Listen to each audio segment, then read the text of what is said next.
दोस्तों, बारिश का मौसम चल रहा है।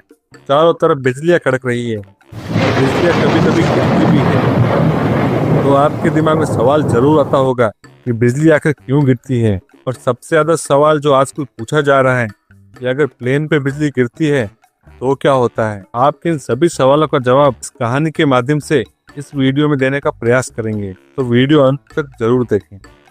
पापा पापा देखो ना, बाहर बहुत तेज बारिश हो रही है और बिजली भी कड़क रही है।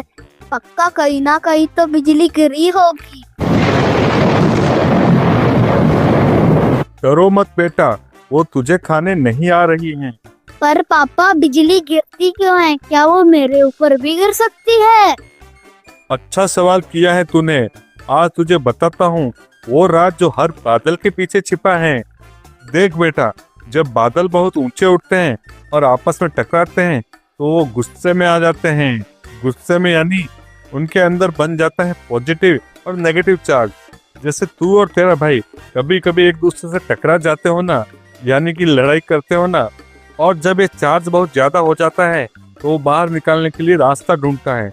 बिजली तभी गिरती है बेटा। पर पापा बिजली जमीन पर ही क्यों गिरती क्योंकि है? जमीन के पास होता है पॉजिटिव चार्ज और बादल से आ रहा होता है नेगेटिव चार्ज, और उल्टा चार्ज ही पास आता है बेटा। ओ, पॉजिटिव को नेगेटिव पसंद आता है।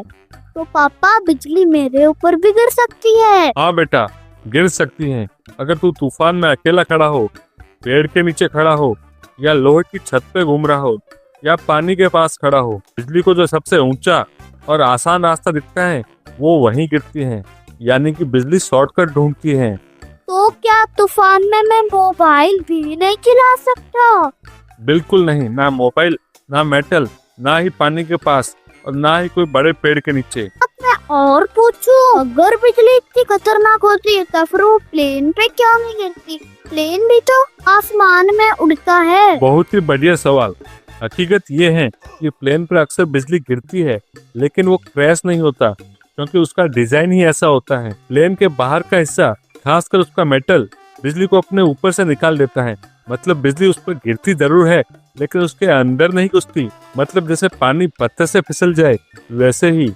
इस तकनीक को कहते हैं फैराडे केज इफेक्ट। प्लेन का पूरा ढांचा ऐसा होता है कि बिजली उसके बाहर ही घूम जाती है और अंदर बैठे लोगों को बिल्कुल सुरक्षित रखती है। ऐसा ही कुछ कार के साथ भी होता है। अगर बिजली प्लेन पे गिरती है तब वो क्रैश क्यों नहीं होता? ज्यादातर नहीं होता है, लेकिन हाँ, कभी कभी हल्की सी खरोंच या सिस्टम चेक जरूर करना पड़ता है। पर क्रैश नहीं बेटा, इसके लिए साइंस ने पूरी तैयारी करके रखी है। क्या बिजली गिरने से कोई प्लेन क्रैश हुआ है? हाँ बेटा, बहुत साल पहले एक सच्ची घटना हुई थी। साल था 1963। अमेरिका का एक बड़ा passenger plane Pan AM flight 214 New York से उड़ान भर चुका था। तभी बीच रास्ते में एक तूफान आया और उस प्लेन पर बिजली गिरी। लेकिन उस दर्दनाक हादसे से बहुत कुछ सीखा गया। उसके बाद प्लेन के डिजाइन को और भी मजबूत किया गया। बिजली को संभालने के लिए न्यू सिस्टम लगाए गए। आज के प्लेन लाइटनिंग स्ट्राइक को झेल सकते हैं। एक रिपोर्ट के मुताबिक हर कमर्शियल प्लेन पर साल में 1-2 बार बिजली गिरती जरूर है, लेकिन जब प्लेन बनता है तो उस पर बिजली गिराकर उसको टेस्ट किया जाता है। उसमें पास होने पर ही उसे कमर्शियल उड़ान की इजाजत दी जाती है। इंसानों ने एक गलती से बहुत कुछ सीखा है। यही तो साइंस की खूबी है। हर हादसा एक नया पार्ट होता है जो आगे की जिंदगी बचा लेता है। इसीलिए तू डर मत, जानकारी ही असली ताकत है। बिजली का तापमान 30,000 डिग्री पर सेल्सियस तक हो सकता है। सूरज की सतह से भी ज्यादा। इस सेकंड में करोड़ों वोल्ट का करंट होता है इसमें। अमेरिका में हर साल लाखों बार बिजली गिरती है। थैंक्स पापा। तूफान कितना भी बड़ा हो, डरने का नहीं, समझदारी से बचने का होता है। अगर तू बहादुर बनना चाहता है तो पहले समझदार बन।